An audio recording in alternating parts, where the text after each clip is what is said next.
O Senhor esteja convosco. Ele está no meio de nós. Proclamação do Evangelho de Jesus Cristo, segundo Mateus. Glória a vós, Senhor.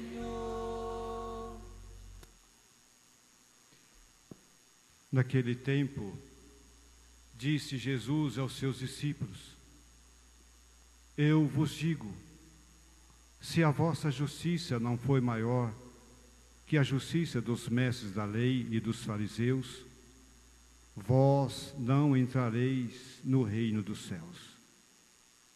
Vós ouvistes o que foi dito aos antigos: não matarás. Quem matar será condenado pelo tribunal.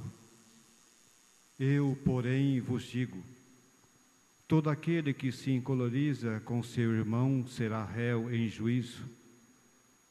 Ouvistes o que foi dito: não cometerás adultério. Eu, porém, vos digo: todo aquele que olhar para uma mulher com o desejo de possuí-la, já cometeu adultério com ela no seu coração. Vós ouvistes também o que foi dito aos antigos: não jurarás falso, mas cumprirás os teus juramentos feitos ao Senhor. Eu, porém, vos digo: não jureis de modo algum. Se o vosso sim, sim; se o vosso não, não. Tudo que for além disso vem do maligno. Palavra da salvação. Glória a vós, Senhor. Aleluia, aleluia, aleluia, aleluia, aleluia, aleluia, aleluia, aleluia.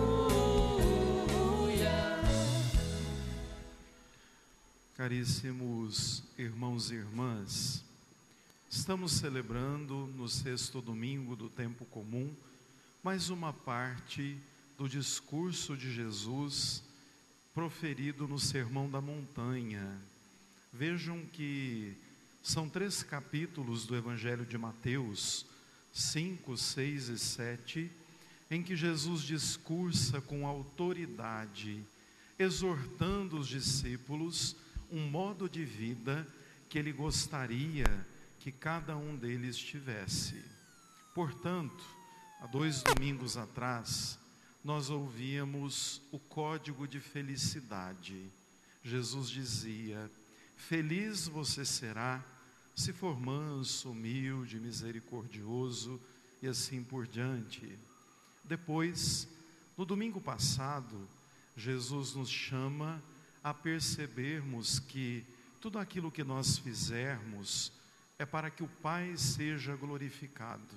Então, ser sal e luz é o caminho do discípulo, dar sabor e iluminar a realidade.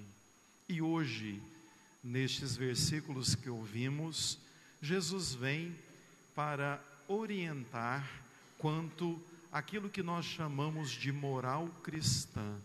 Quais seriam as atitudes que de fato marcam a vida de um seguidor de Jesus Cristo?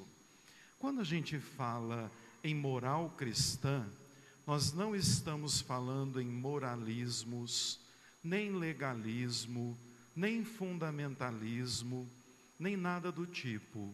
Nós estamos falando de uma experiência que brota com Deus e nos leva a agir a partir daí.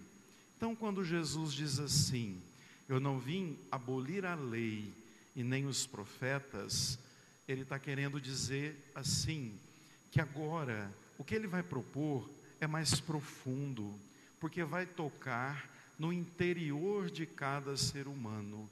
Dar pleno cumprimento é, na verdade, purificar um pouco o exagero formal da lei que fariseus e doutores da lei propunham.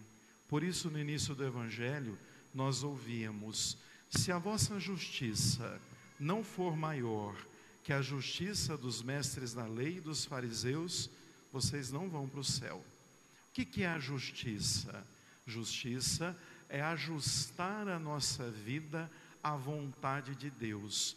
E Jesus hoje vai deixar claro e evidente o que é essa vontade de Deus, que não é formalismo, que não é legalismo, pelo contrário.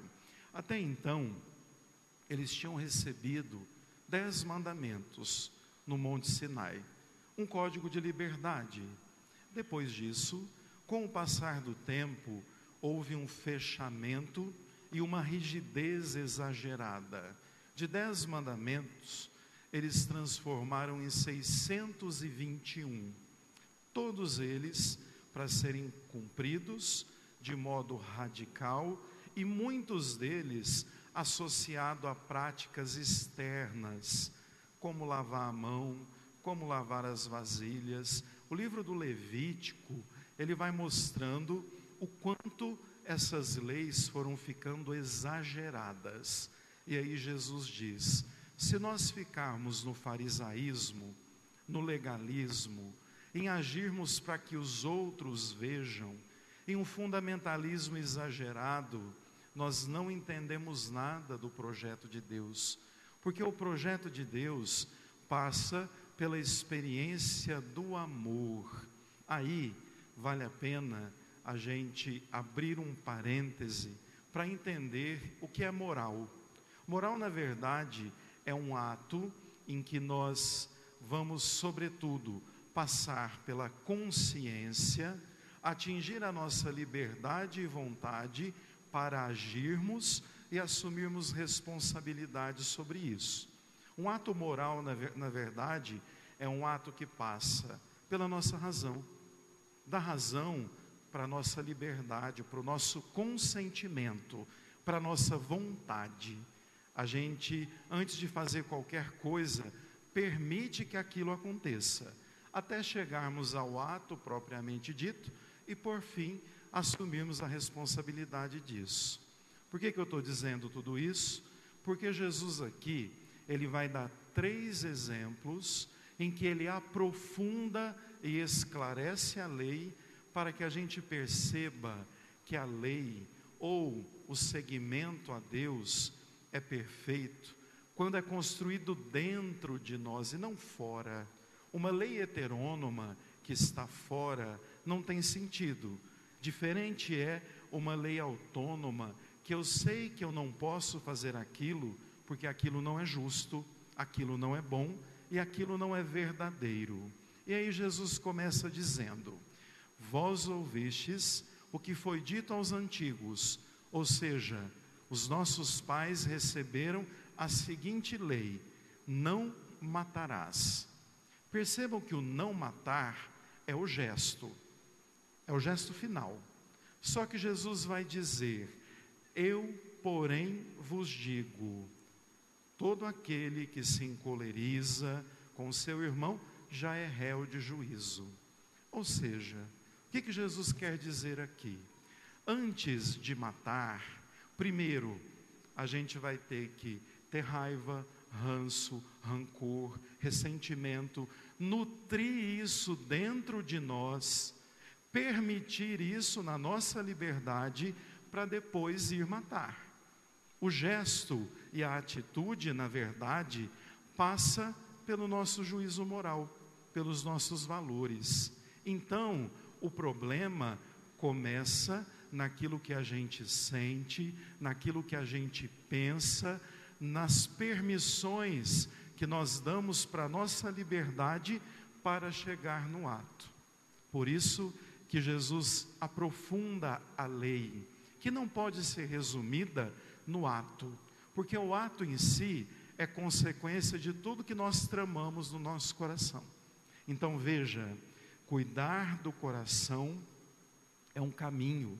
Então, não é pecado só não matar, é pecado também ter raiva, ter ódio, ter rancor, ter ressentimento, porque tudo isso é o começo de uma trama para chegar no ato da morte, de matar o outro. Por isso que quando a gente reza, a gente pede perdão pelos pensamentos, palavras, atos e omissões. Porque tudo aquilo que a gente trama no nosso interior, mesmo que o outro não veja, se for para o mal, para a mentira, é pecado do mesmo jeito. E aí na primeira leitura, nós ouvíamos assim: a ninguém é autorizado pecar. Não usem a fragilidade humana como desculpa. Não façam da misericórdia de Deus um abuso. Como Deus é misericordioso, eu faço o que eu quero. Mas Deus é misericordioso, é justo. E isso a gente não pode esquecer. O segundo exemplo que Jesus dá: ouvistes o que foi dito aos antigos, não cometerás adultério. Esse é um dos mandamentos. Aí Jesus diz assim: eu porém vos digo, vou aprofundar isso, todo aquele que olhar para outra pessoa com desejo de possuí-la, já cometeu adultério. O que Jesus está querendo dizer? Antes do ato em si, existe primeiro o olhar, a mensagem do WhatsApp, o telefonema, para depois o ato. E tudo isso passa pelos nossos valores internos. A gente, na verdade, não sai fazendo nada sem rumo, não. A não ser que tenha doença psiquiátrica ou esteja atenuado sob medicação. Tirando isso, nós sabemos muito bem o que fazemos. E não adianta culpar o diabo, não. O diabo não faz nada. A gente que faz e acha que foi ele. Então, o que Jesus está querendo dizer? Antes do ato do adultério, existiu várias outras atitudes, só eu e a minha consciência, que me levou a adulterar. Então, o que eu tenho que cuidar? Do meu olhar, do meu coração, para não criar permissões para chegar ao ato em si. Depois, o terceiro exemplo que Jesus dá: vós ouvistes dos antigos, não jurarás em falso. Ou seja, não levanta falso testemunho, não minta.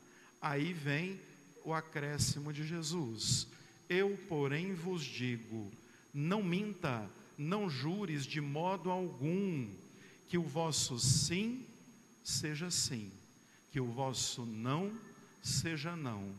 Tudo diferente disso vem do maligno. Aqui, o que Jesus está querendo dizer: o que é verdade vai continuar sendo verdade, mesmo que muitos digam mentira. E não existe mentirinha boa, não existe mentirinha mais ou menos. A mentira é mentira de qualquer tamanho, e quem mente pouco, mente muito também. Então, nesse sentido, o que Jesus está querendo dizer? Antes de você proferir um testemunho errado ou uma mentira, passou pelo seu pensamento, chegou na sua liberdade, você permitiu isso e depois você mentiu. Ou seja, o ato moral é exatamente a avaliação das coisas a partir da justiça de Deus. É, na verdade, ajustarmos a nossa vida aos mandamentos de Deus. A gente cantava isso no Salmo: é feliz aquele que na lei do Senhor Deus vai progredindo. E qual a lei do Senhor Deus? O amor. Aí a gente entende assim que, além de não matar, eu tenho que amar. Além de não trair, eu tenho que amar. Além de não mentir, eu tenho que amar. Então, por isso, hoje, ao falar de ato moral, a liturgia vem nos propor: cuide do seu coração, porque é aí que vão sair as melhores e as piores coisas. Que Deus nos abençoe e que a gente alimente dentro de nós aquilo que é bom, que é justo, que é verdadeiro e que é virtuoso. Louvado seja o nosso Senhor Jesus Cristo. Para sempre seja louvado.